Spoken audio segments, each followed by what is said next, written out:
Hey guys, this is Captain Frugal reporting for duty, and today I'm going to discuss how to use the Spark 2 amp to get that awesome 80s tone. Let's check it out.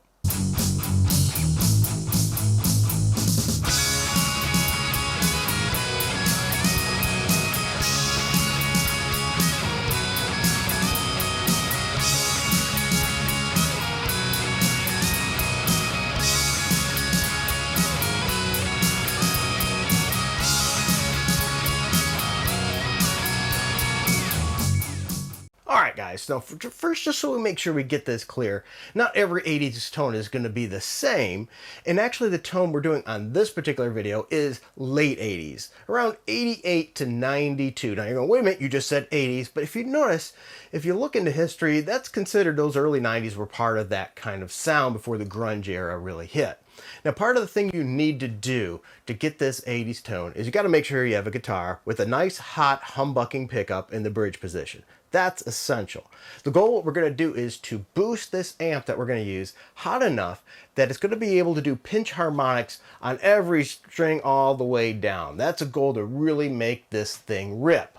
Now with that said, let's take a look at some of the parameters and things that I used. I used the Insane amp, which is a 6508, it says. It's a 6505 sort of copy clone. One of the things that's common though, that a lot of people don't really realize is the bass. When we play live, we love to hear that chugging bass, but in a mix, it just doesn't sit properly. It doesn't work well, and it's just not the right thing. And matter of fact, when you're playing live too, it just adds to the sludge of it all. So we want to make sure that we're cutting that bass down. So I usually put the bass around 2. Now, if your pickup maybe does not as much low end, maybe you could bring it up to 4. And I find that can work too, but usually I bring it down to around 2 on this amp. Now notice on this amp where I have the gain, I have this gain all the way up, baby. Full tilt, dime that thing. That's going to give it as much oomph as I possibly can out of that amp. Now the mids is a very important area. In the 80s, what we've often found is you cut off the low end, you bump up the mids, and then you keep the highs pretty good, but we actually cut off all the highs after a certain point as well. So notice here on the amp, I have the mids up to 7. You might have to adjust it, taste based on your pickup, and the treble at around between 6 and 7. And the volume you're going to adjust to whatever method works for you volume-wise. Alright, now when we're pushing an amp this hard, we're going to get a lot of noise because we're not done pushing this amp as well. So what we're going to need to do is use the noise gate. So I put the noise gate on here. You can adjust it until you eliminate that noise. Now also you want a nice compressor there on it to really hold it in and keep the volume level pretty level and even, and the compressor is going to help you do that and make those individual notes really ring and stand out. But the next part we're going to talk about is where the real big differences are. Now this part is absolutely key. We need to push the front end of that amp and add even more gain. Yeah, we really are. And I used the tube overdrive pedal here, cranked it all the way up, the tone all the way up as well. Now the level we use to control the volume. This is really important to really give it that tight edge that you're looking for the 80s. But we're not done yet. There's something else that's very, very key into crafting this sound. And this important part to craft the sound is an EQ pedal. This is absolutely essential. If you notice, I took out the 100, the frequency of 100 completely out. I dropped it out because we need to eliminate a lot of that low end bass. So with the 100 completely out. You might even find to adjust the 200 a little bit, but I didn't feel I needed to with this guitar and some of my other ones. Now next I wanted to do is bump up the mids. So if you notice here on the EQ, I bumped up the 400 and the 800. That was essential.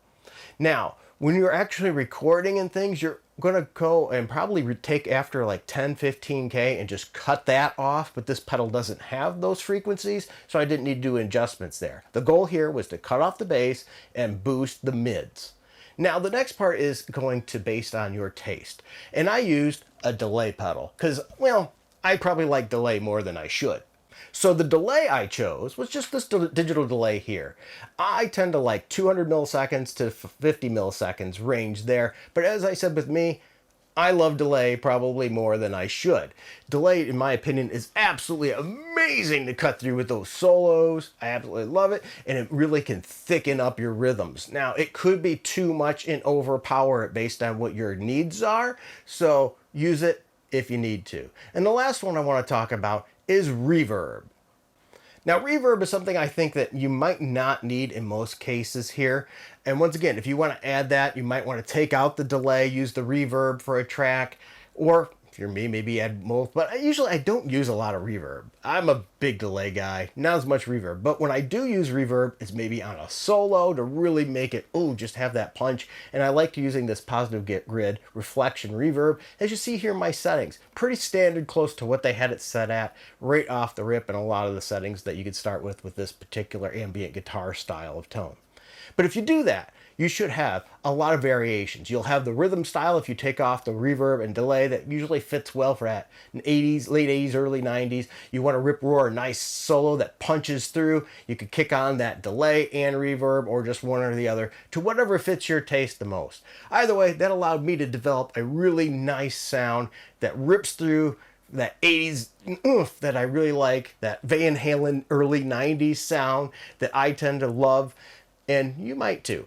Well, anyway, I hope you enjoyed this video. You might not like all my thoughts on things. I get it, but hey, the goal is just to share and have fun with the community. So I hope you enjoyed this video. Like, subscribe, hit that notification bell, and until next time, keep it frugal.